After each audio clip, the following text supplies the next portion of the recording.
അപ്പൊ എന്റെ കയ്യിൽ 2 ബോക്സ് കണ്ടില്ല. ഇത് എന്താണെന്നല്ലേ, കൂണ് മഷ്റൂം എന്നൊക്കെ പറയട്ടോ. ഇതിന്റെ മുമ്പ് ഒരു ബോക്സ് വാങ്ങിയിട്ട് നമ്മൾ കുക്ക് ചെയ്തിരുന്നു, നിങ്ങൾ വീഡിയോ കണ്ടിട്ടുണ്ടാവും. പക്ഷെ അതൊന്നല്ല വിഷയം. ഇത് വീട്ടിൽ കൊണ്ടുവന്നപ്പോ നല്ല പരാതിയായിരുന്നു. ഒരു ബോക്സ് വാങ്ങിയപ്പോൾ അതിലൊന്നുമില്ല, തികഞ്ഞില്ല എന്നൊക്കെ പറഞ്ഞ പരാതി പറഞ്ഞിരുന്നു. അതുകൊണ്ട് തന്നെ ഇന്ന് 2 ബോക്സേ വാങ്ങിയിട്ടുണ്ട് കേട്ടോ. അപ്പൊ എന്തായാലും സംസാരിച്ചിരിക്കാൻ സമയമില്ല, നമുക്കിത് കുക്ക് ചെയ്യണ്ടേ, വേഗം വരും. അപ്പൊ ഈ ബോക്സ് നമ്മൾ തുറന്ന് നോക്കുകയാണ് കേട്ടോ. തുറന്ന് നോക്കുമ്പോൾ തന്നെ നല്ലൊരു ഫ്രഷ് ആണ് കേട്ടോ എനിക്ക് ഫീൽ ചെയ്തത്. നല്ല സോഫ്റ്റും ഒന്നിനോട് തൊടാതെ ഇങ്ങനെ നിൽക്കുന്നുണ്ട്, കാണാൻ തന്നെ നല്ല ഭംഗിയുണ്ട് കേട്ടോ. ഇതാണ് ഈ ഫസ്റ്റ് ബോക്സിലുള്ള കൂണ് കേട്ടോ. ഇത്രേ ഉള്ളൂ. ഇത് നോക്കുങ്ങളത് വെന്ത് വരുമ്പോൾ ഒന്നും ഉണ്ടാവില്ല, അതുകൊണ്ട് ചുരുങ്ങി പോകും. അങ്ങനെ രണ്ടാമത്തെ ബോക്സും നമ്മൾ അഴിച്ചു നോക്കി, അതിലും ഇതേ ഒരു അളവ് തന്നെ ഉണ്ടായിരുന്നത്. പണ്ട് കാലങ്ങളിലൊക്കെ നമ്മളെ വീട്ടിലും തൊടിയിലും മുറ്റത്തൊക്കെ ഉണ്ടായിരുന്ന സാധനമാണ് ഇപ്പൊ ഇത്. കടയിൽ നിന്ന് നമ്മൾ കാശ് കൊടുത്ത് വാങ്ങണല്ലേ. ഓരോ സാധനത്തിന്റെ വില കുറച്ച് വർഷങ്ങൾ കഴിയുമ്പോഴേ നമുക്ക് മനസ്സിലാവുള്ളൂ എന്ന് പറയുന്നതാണ്. അപ്പൊ ഒന്ന് മാത്രമേ അതിന് വലുതുള്ളൂ, ബാക്കിയൊക്കെ ചെറുതാണ് കേട്ടോ. അപ്പൊ എന്തായാലും നമുക്ക് ഇതൊന്ന് പീസാക്കിയിട്ട് നല്ലോണം ഒന്ന് കഴുകി എടുക്കണം കേട്ടോ.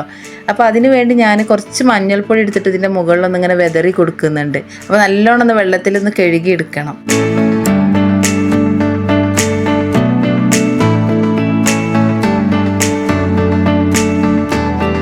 അപ്പോൾ അതിനുശേഷം അതിലേക്ക് നമ്മൾ കുറച്ച് മല്ലിപ്പൊടി, മുളക് പൊടി, മഞ്ഞൾപ്പൊടി, കുരുമുളക് പൊടി, ജീരകപ്പൊടി, ഗരം മസാല, ആവശ്യത്തിന് ഉപ്പ് ഒക്കെ വേണം. എന്നിട്ട് ഇത് മാത്രമല്ല കേട്ടോ ഇനി വേണ്ടത്. നമുക്ക് ഇതിലേക്ക് ഒരു സവാള അരിഞ്ഞു വെച്ചിട്ടുണ്ട്, അതുപോലെ കുഞ്ഞു 2 തക്കാളി അരിഞ്ഞു വെച്ചിട്ടുണ്ട്, പിന്നെ ഇഞ്ചി, വെളുത്തുള്ളി, പച്ചമുളക്, ചപ്പ്, 2 ഇല്ലി കരിവേപ്പിൻ്റെ ഇല. മഷ്റൂമും അതിലേക്കുള്ള മസാലകളൊക്കെ ഇവിടെ റെഡി ആയിക്കൊണ്ടിരിക്കുകയാണ്.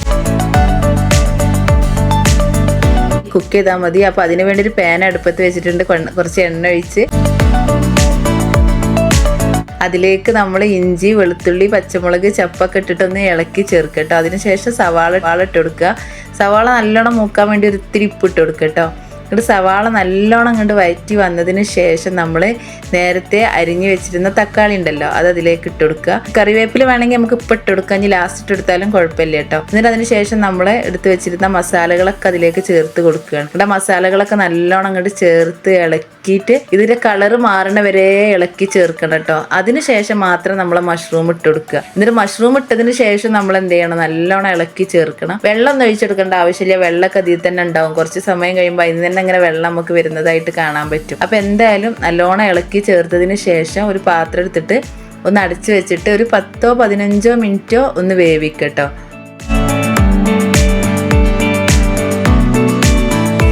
കണ്ടോ, ഇവിടെ നമ്മുടെ മഷ്റൂം റോസ്റ്റ് ഇവിടെ റെഡി ആയിട്ടുണ്ട്. നല്ല ടേസ്റ്റ് ഉണ്ടായിരുന്നു. അപ്പൊ എല്ലാവരും ഒന്ന് ട്രൈ ചെയ്ത് നോക്കുക. അങ്ങനെ ആരെങ്കിലും ഒക്കെ ഉണ്ടാക്കിക്കണമെങ്കിൽ ഒന്ന് കമന്റ് ചെയ്യട്ടോ.